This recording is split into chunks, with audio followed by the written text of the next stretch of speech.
আপনার স্ক্রিনে খুব সতেজ এবং তীক্ষ্ণ স্টাইলে দেখা হৃতিক রোশনের এই ছবিটি সম্প্রতি সেট থেকে ফাঁস হয়েছে। ছবিতে আমাকে কবির চরিত্রে দেখা যাচ্ছে এবং এই প্রথমবারের মতো হৃতিক রোশন চরিত্রে অভিনয় করছেন। ২ নং ওয়ার্ডে কবির। আমার ছবির একটা আভাস আছে। আমি তীব্র লোকদের দেখতে পাচ্ছি যারা ভয় পাচ্ছে যে তাদের সামনে সবকিছু বিফলে যাবে। তাদের মুখে রক্ত ও আঘাতের চিহ্ন স্পষ্ট দেখা যাচ্ছে, তাদের দেখলেই জানা যাবে যে তারা এইমাত্র কিছু করেছে। একটি অ্যাকশন দৃশ্য শ্যুট করা হয়েছে এবং তা কতটা বিপজ্জনক এই ছবি থেকে আপনি নিজেই অনুমান করেছেন। আসলে ফাইটার ছবির সাফল্যের পর হৃতিক রোশন তার পরবর্তী ছবি বর্ডারের শুটিং শুরু করেছেন।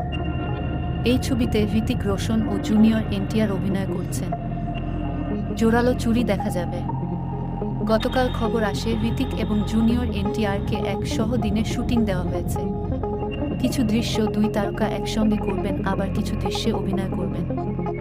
এককভাবে করা হবে। এরই মধ্যে হৃতিক রোশন তার অংশের শুটিং শুরু করেছেন। আর শুটিং সেট থেকে হৃতিক রোশনের রক্তে ভেজা ছবি ভাইরাল হচ্ছে। শুটিং সেট থেকে ভাইরাল হওয়া ছবিগুলোতে হৃতিক রোশনকে দেখা যাচ্ছে পুনম খানের সঙ্গে। অভিনেতাকে সমস্ত কালো লোকে দেখা যায়। হৃতিক রোশনের সুদর্শন হেয়ার স্টাইল এই ভাইরাল ছবিতে সবই রয়েছে। দেখা যায় তার জামাকাপড়ও ছিঁড়ে গেছে, তার কপালে একটি আঘাত রয়েছে যা থেকে রক্ত ঝরছে। হৃতিক রোশনের স্লিম ফিট লুক দৃশ্যমান। ভাইরাল হওয়া এসব ছবিতে দেখা যাচ্ছে তিনি কারো সঙ্গে কথা বলছেন, কিন্তু তা দেখে মনে হচ্ছে তিনি এখনো দৃশ্যে রয়েছেন।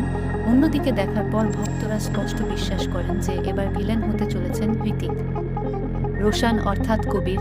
ভারের পরিচালক সিদ্ধার্থ বলেছেন, আনন্দ এটি পরিচালনা করেছিলেন এবং এখন ছবির পার্ট ২ অর্থাৎ বহুত পরিচালনা করছেন ব্রহ্মাস্ত্র পরিচালক অজন মুখার্জি। হৃতিক রোশনের এই রক্তাক্ত অবতার আপনাদের কেমন লেগেছে এবং কতটা উত্তেজিত আপনারা কি কবিরকে ভোটে দেখতে পাচ্ছেন? অনুগ্রহ করে কমেন্ট সেকশনে জানান।